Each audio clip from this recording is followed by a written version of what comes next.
Hello, Morongo Basin and listeners around the world online at Z107.7fm.com. Here is the Z107.7 local news for Tuesday, August 8th, 2023. A death in Yucca Valley on Sunday is currently being investigated by the County Sheriff's Department. A representative from the Sheriff's Office told Z107.7 that at 9:35 a.m. Sunday, deputies from the Morongo Basin Station responded to a request for medical assistance on Carlisle Drive in Yucca Valley. The Sheriff's Office said that the subject was pronounced deceased at the scene and that an investigation into the death is currently ongoing. The identity of the deceased has not been released. This is an ongoing story. Stay tuned to Z107.7 for updates as we receive them. A suspected DUI was the cause of a large-scale power outage in Joshua Tree and Yucca Valley on Saturday night. The Sheriff's Office confirmed that the outage, which left thousands without power, was caused by a three-vehicle collision near Yucca Mesa Road and Buena Vista in Yucca Mesa. The collision involved a utility pole and took out power lines. The Sheriff's Office said that there were likely injuries as a hospital was contacted as part of the incident, but was unable to provide further details. The collision is being investigated as a DUI.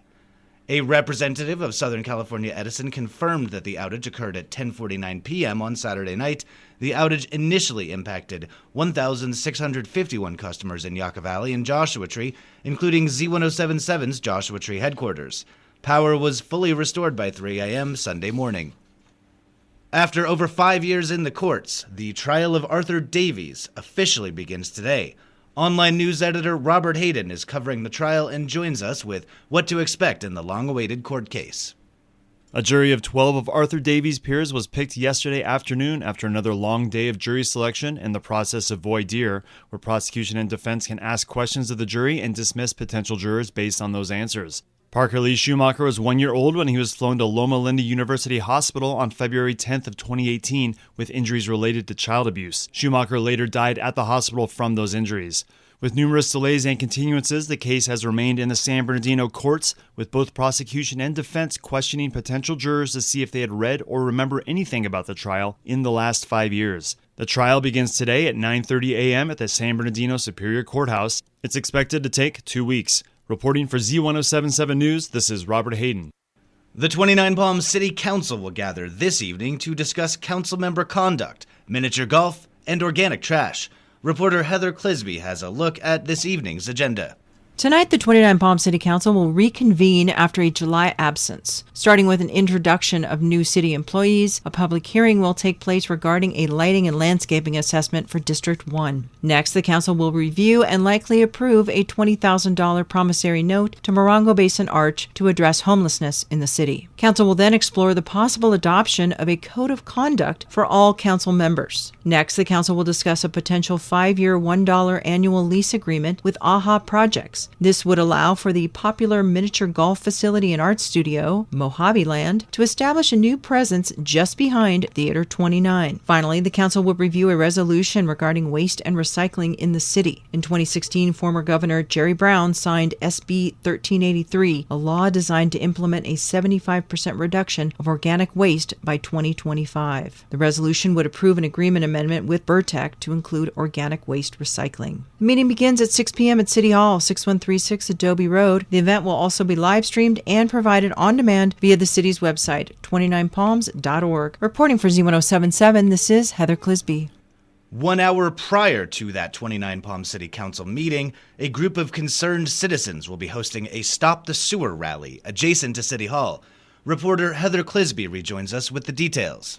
Asking one plaintive question, are you in the stink zone? A group of concerned citizens will be hosting a protest rally tonight at 5 p.m. at Veterans Park in 29 Palms. That's the grassy, shady area next to City Hall. At issue is the proposed location of a sewage treatment plant just east of the 29 Palms Post Office off of Desert Knoll Avenue and Buena Vista Drive. According to the group's website, stopthesewer.org, and a related flyer, the citizens are pushing back against the council's location decision and voicing their concerns about possible drops in property values. The flyer includes a graphic with a 1-mile radius that may be affected by an odor emitting from the treatment plant. Councilmember Octavia Scott, who represents the area, recently proposed a motion to have the council possibly study moving the plant to a different location. The event will lead right into the 29 Palms City Council meeting, which begins at 6 p.m. in the chambers next door, 6136 Adobe Road. Reporting for Z107.7, this is Heather Clisby. The Yucca Valley Planning Commission meets tonight. Reporter Hillary Sloan is here to tell you what you can expect. After a lengthy consent agenda, the planning commissioners will review the land development report. The meeting will be held at the Yucca Valley Community Center, Yucca Room, 57090 29 Palms Highway, or on Zoom. Public participation is welcome. For a link to the Zoom meeting, go to Z107.7fm.com. Reporting for Z107.7, this is Hillary Sloan.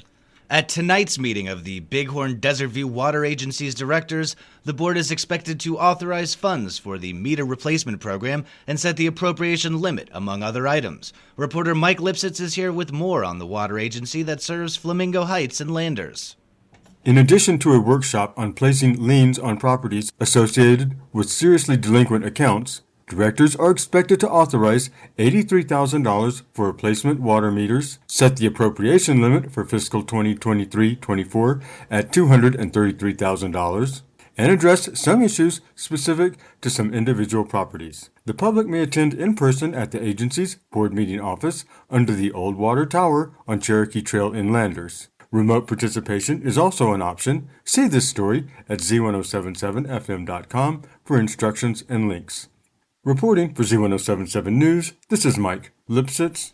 Thanks, Mike. That meeting begins tonight at 6 p.m.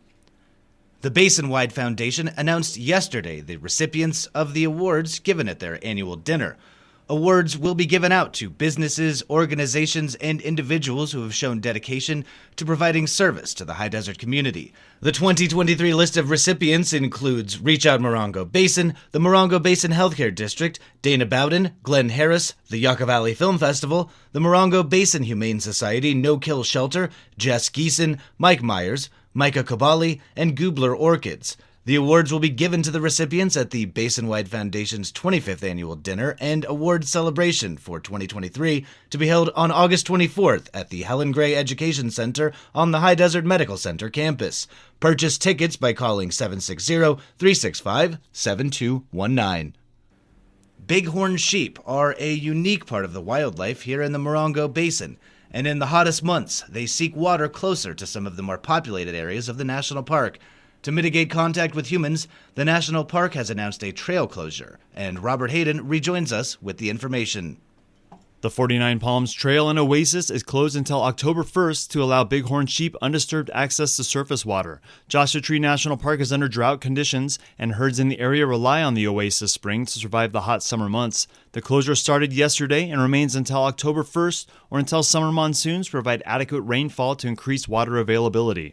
Park rangers and national park staff want to remind you to be prepared when hiking in the park during the hot summer months.